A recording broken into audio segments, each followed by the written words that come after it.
Bismillah.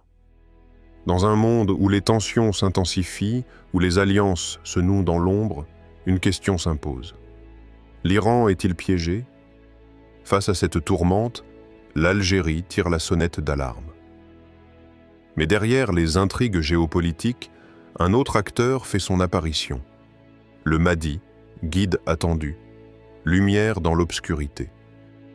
Aujourd'hui, plus qu'une simple analyse, ce voyage nous invite à plonger dans les profondeurs de notre âme, à chercher la justice et la paix intérieure. Es-tu prêt à découvrir ce que ces événements cachent vraiment? Et quel rôle tu peux jouer dans ce grand tournant? 1. Contexte géopolitique. Le jeu des puissances et le voile des intrigues. Récemment, le monde observe avec une attention croissante les tensions qui s'amplifient au cœur du Moyen-Orient. L'Algérie, voix influente et prudente dans cette région, a lancé une alerte claire sur la situation de l'Iran, qualifiant certains événements de véritables pièges stratégiques. Que signifient ces mots? Pourquoi ce pays, souvent discret sur la scène internationale, choisit-il maintenant de s'exprimer avec une telle gravité? Le contexte est complexe, et les enjeux sont multiples. Depuis des décennies, l'Iran joue un rôle majeur dans la géopolitique régionale, oscillant entre ambition militaire, diplomatie et influence religieuse. Mais aujourd'hui, cette position semble menacée. En effet, on parle d'une série de manœuvres, parfois militaires, parfois politiques, qui pourraient dessiner un futur dangereux pour Téhéran. Alliances fragiles se nouent, rivalités anciennes resurgissent, et certains observateurs avertissent qu'un véritable piège serait en train de se refermer. Ce piège ne se limite pas à une simple querelle territoriale. Il s'agit d'un jeu subtil de pouvoir où chaque mouvement est calculé, chaque alliance pesée, et où le moindre faux pas pourrait entraîner des conséquences dramatiques. L'Algérie, consciente de sa propre histoire et de sa position géographique stratégique, semble vouloir tirer la sonnette d'alarme avant qu'il ne soit trop tard. Dans ce ballet diplomatique, il y a une dimension qui dépasse la simple politique, celle des principes fondamentaux de justice et d'équilibre. L'islam, qui guide les cœurs de millions de croyants dans la région, enseigne avec clarté la nécessité de justice, de paix et de respect mutuel. Mais comment ces valeurs peuvent-elles survivre dans un climat où les tensions et les intérêts matériels prennent souvent le dessus? On observe ainsi que les grandes nations de la région s'engagent dans une lutte qui ne se joue pas uniquement sur le terrain militaire, mais aussi dans les sphères économiques, culturelles et religieuses. La course aux alliances, parfois secrètes, parfois éclatantes, illustre combien le futur du Moyen-Orient reste incertain. Chacun cherche à renforcer son influence, parfois au prix de compromis obscurs. Mais derrière ces enjeux politiques, il y a un défi beaucoup plus profond et universel. Celui de l'harmonie entre les peuples.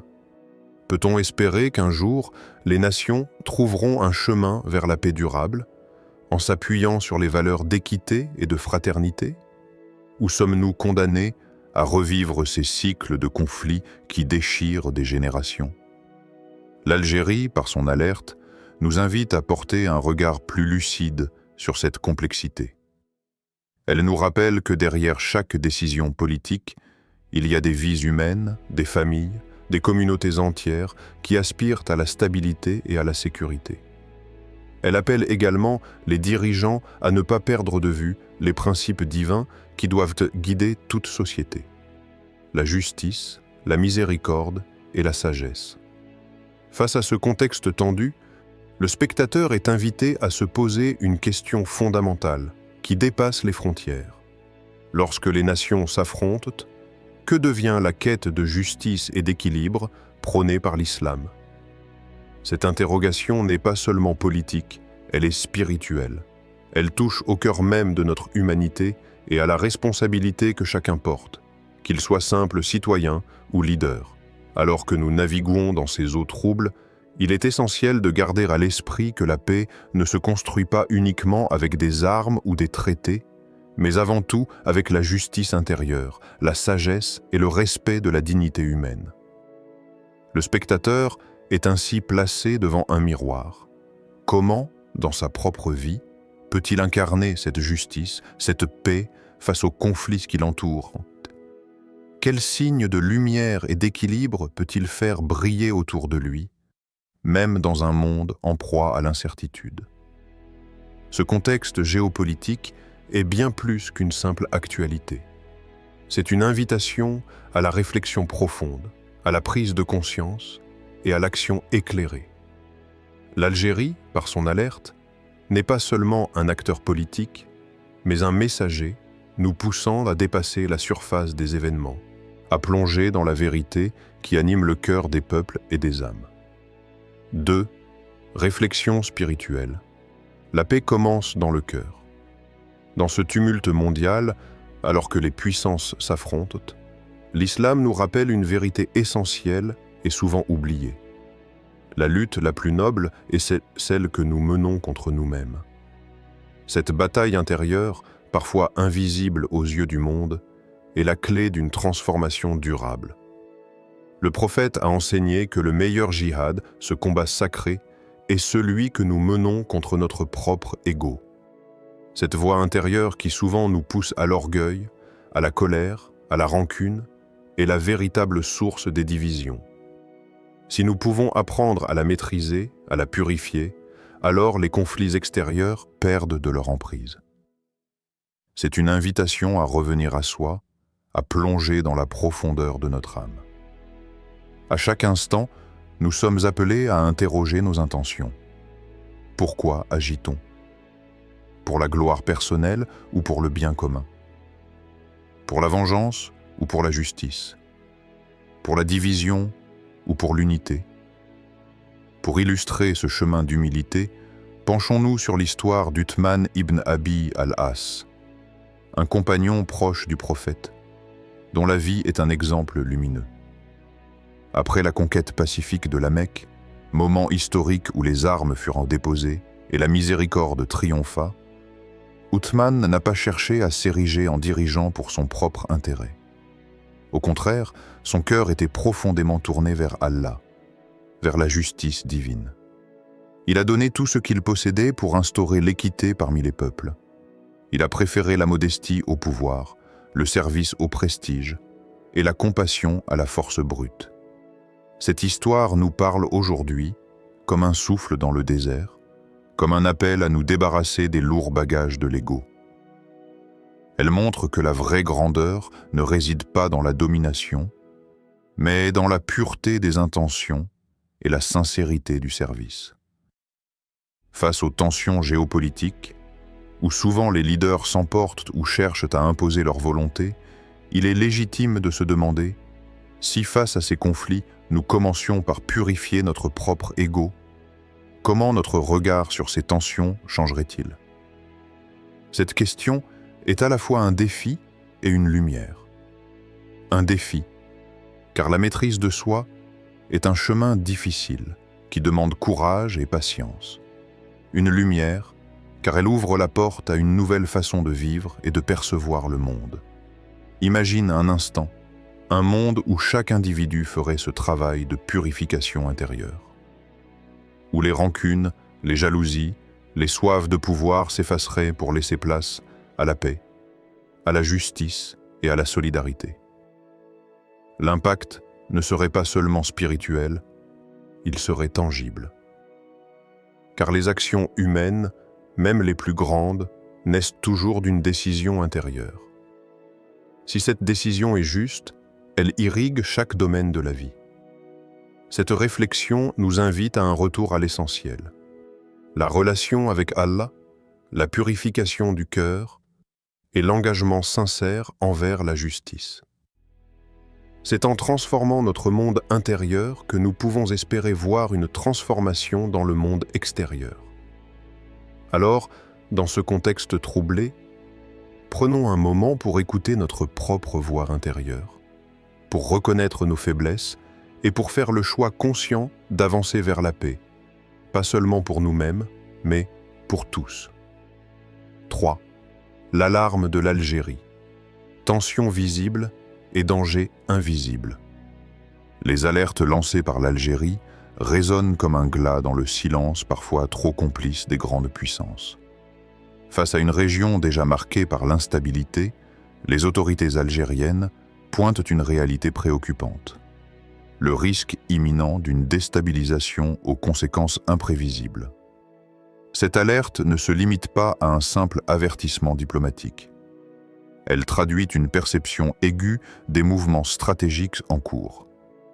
L'alliance possible entre l'Iran et d'autres acteurs régionaux, avec des intérêts parfois convergents, parfois opposés, risque de bouleverser l'équilibre fragile qui maintient encore une certaine paix relative. La géopolitique devient un échiquier où chaque pièce déplacée modifie la configuration d'ensemble. Si un camp gagne en puissance, l'autre cherche à réagir et la tension monte inexorablement. Dans ce contexte, la crainte d'un embrasement général grandit. Mais cette alarme algérienne, aussi politique soit-elle, nous invite à un regard plus profond. Elle agit comme un miroir tendu à chacun de nous, car ce qui se joue sur la scène mondiale a son reflet dans nos propres paysages intérieurs. Dans l'âme humaine, en effet, il existe des alliances similaires, entre peurs qui s'entrelacent, colère qui s'alimente mutuellement et ressentiments qui s'enveniment avec le temps. Lorsque ces forces obscures s'unissent, elles créent un terrain fertile pour la corruption intérieure, un terreau où les blessures s'approfondissent et les divisions s'enracinent. Cette métaphore puissante nous pousse à comprendre que la bataille n'est pas seulement extérieure, elle est aussi intérieure. Elle se déroule dans le silence de nos pensées, dans les replis de notre cœur. Quels sont alors ces paysages intérieurs, en nous, parfois cachés, parfois visibles, qui sont menacés lorsque nous nourrissons rancune ou jalousie? Est-ce la paix qui vacille? La confiance qui s'effrite? La lumière qui s'amenuise? La rancune, telle une ombre sournoise, s'insinue dans notre âme. Elle voile la clarté de notre jugement. Elle rend difficile la réconciliation et la compréhension. La jalousie, quant à elle, est un poison qui ronge la joie et transforme la gratitude en amertume. Dans ces conditions, comment pouvons-nous espérer construire des ponts, guérir des blessures, ou même simplement avancer sereinement sur notre chemin spirituel? Ce parallèle entre la dynamique des nations et celle de notre propre âme révèle une vérité profonde. La paix extérieure est inséparable de la paix intérieure. Alors que l'Algérie tire la sonnette d'alarme sur les risques extérieurs, c'est aussi un appel à l'examen de soi. Un rappel que chaque acte, chaque pensée, chaque émotion contribue à la trame de notre monde. Face à ces alliances toxiques, que choisissons-nous? Nourrir nos rancunes et nos colères, ou œuvrer pour la purification, le pardon et la réconciliation? La responsabilité ne repose pas uniquement sur les épaules des dirigeants ou des nations, elle appartient à chacun d'entre nous.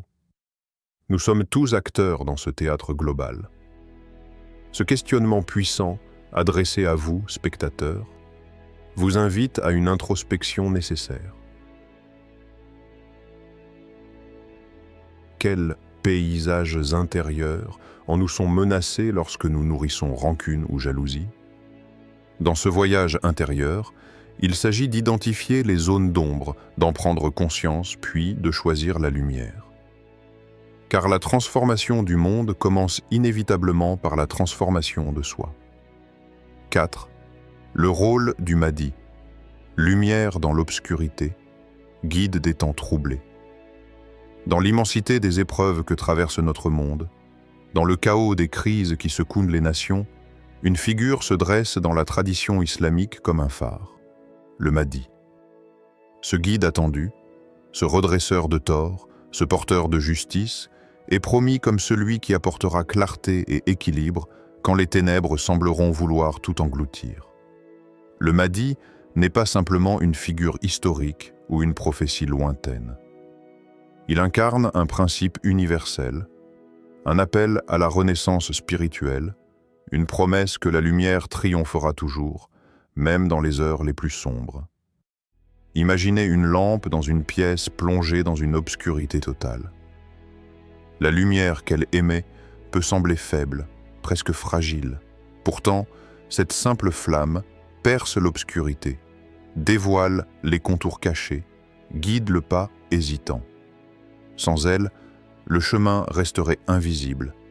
Les dangers tapiraient l'ombre. Le Mahdi, dans ce symbolisme puissant, est cette lampe à l'échelle collective. Il est la lumière qui dissipe les nuages de confusion, qui redresse la justice défaillante, qui invite à un retour aux valeurs profondes et éternelles. Mais ce qui est encore plus fascinant, c'est que cette lumière, cette force qui illumine l'histoire, ne commence pas uniquement au dehors. Elle commence aussi, et peut-être surtout, en chacun de nous. Car la lumière du Mahdi est aussi une métaphore de notre propre lumière intérieure, cette étincelle divine qui sommeille au fond de chaque être humain. Cette lumière, quand elle est réveillée, transcende les peurs, les doutes, les divisions. Elle éclaire le chemin de la paix, de la justice et de la fraternité. Alors, une question profonde se pose, qui bouleverse notre manière de penser cette figure messianique. Et si le Mahdi n'était pas seulement un sauveur extérieur, mais une collision sacrée avec notre propre lumière intérieure? Et si, au lieu d'attendre un héros venu d'ailleurs, nous comprenions que le vrai sauveur est la transformation de nous-mêmes, que le Mahdi est cette force qui naît quand chacun d'entre nous décide d'allumer sa propre lampe, d'embrasser la justice, la compassion et la vérité? Ce regard invite à un éveil spirituel. Le temps des sauveurs extérieurs cède la place à la responsabilité intérieure. C'est à travers la conquête de notre propre cœur que se dessine la vraie révolution. Cette lumière personnelle n'est ni faible ni fragile. Lorsqu'elle s'unit à celle des autres, elle crée un éclat capable de déchirer les ténèbres les plus épaisses. Ensemble, ces lumières façonnent un monde nouveau. Un monde où la justice n'est plus une utopie, mais une réalité tangible. Ainsi, le Mahdi, loin d'être un simple personnage de légende ou une attente passive, devient un modèle de ce que nous sommes appelés à incarner dans ce présent tumultueux. Être des porteurs de lumière, des bâtisseurs de justice et de paix. Le chemin est exigeant, car il implique de confronter nos propres faiblesses, de dépasser nos limites et d'embrasser un engagement sincère envers le bien commun. Mais cette tâche est aussi une source d'espoir immense, car elle place le pouvoir de transformation entre les mains de chaque être humain. Dans ce moment d'incertitude, alors que le monde semble vaciller, cette perspective offre une paix profonde. La certitude que malgré tout, la lumière ne peut être étouffée. Elle renaît toujours, en chacun de nous, prête à illuminer le chemin collectif. 5. Invitation à l'action intérieure. Le pouvoir des petits gestes. Dans un monde en perpétuel tumulte, où les grands événements captivent nos regards et secouent nos esprits, il est facile de se sentir impuissant, écrasé par la complexité des enjeux. Pourtant, l'islam, dans sa sagesse infinie, nous enseigne que le véritable changement commence par l'intérieur, par des gestes simples mais porteurs d'une force immense. Que pouvons-nous faire, ici et maintenant, face à cette réalité qui semble parfois hors de portée? La réponse n'est pas dans de grandes révolutions, mais dans l'intimité de notre cœur et dans les petites actions quotidiennes. Pratiquer l'introspection devient alors un acte sacré. Chaque soir, dans le silence de la nuit ou la tranquillité d'un moment volé, interroge-toi. Où ai-je manqué de justice aujourd'hui? Ai-je fait preuve de patience face à l'injustice ou à la provocation? Ai-je aimé avec sincérité, sans attendre en retour? Ces questions, posées avec humilité, sont des clés pour ouvrir la porte d'une transformation profonde. Elles invitent à reconnaître nos erreurs non comme un fardeau, mais comme une chance de grandir et de s'améliorer. Mais l'introspection ne suffit pas. Elle doit être accompagnée d'une culture de paix intérieure. Le dhikr, le rappel constant d'Allah, est un refuge. La prière, un ancrage. La méditation, un moyen de purifier l'esprit et d'écouter cette voix divine qui guide avec douceur. Dans ce chemin, chaque souffle devient une prière, chaque pensée un acte de foi. La paix intérieure, lorsqu'elle s'installe, rayonne autour de nous, influençant positivement nos relations et nos décisions. Agir avec justice et compassion, même à petite échelle, est le prolongement naturel de cette paix intérieure. Dans la famille, soyons patients avec nos proches, pardonnons les erreurs et aimons sans condition. Chez les voisins, offrons un sourire, un geste d'entraide, une oreille attentive. Au travail, pratiquons l'équité, respectons nos collègues, semons la bienveillance. Ces gestes, bien que modestes, sont des graines plantées dans le sol fertile de la société. Elles peuvent sembler invisibles à l'échelle du monde, mais elles portent en elles la puissance de transformer le tissu social, d'adoucir les conflits, de bâtir des ponts là où règne la division. Alors, une question simple mais puissante vous est adressée. Quelle petite action de justice ou de gentillesse pouvez-vous poser aujourd'hui?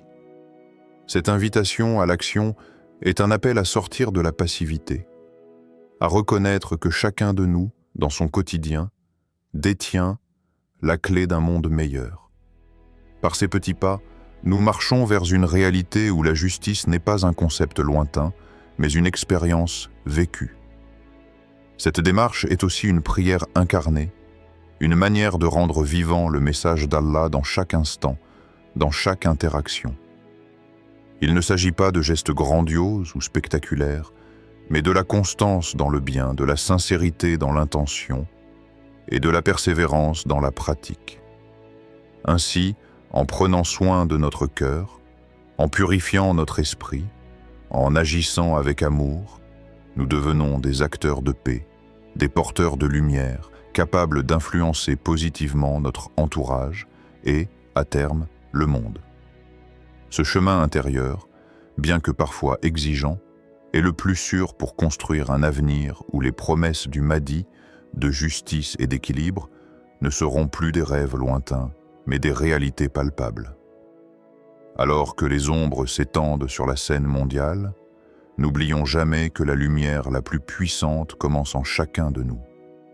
L'Algérie alerte, l'Iran vacille, et le Mahdi appelle à la justice et à la paix, non seulement à l'extérieur, mais dans nos cœurs. Quelle petite lumière choisiras-tu d'allumer aujourd'hui pour éclairer ce monde en quête de vérité? Partage ton chemin, ta réflexion, et ensemble, faisons de cette lumière un feu qui ne s'éteint jamais. Qu'Allah nous guide tous sur le chemin de la sagesse et de la paix.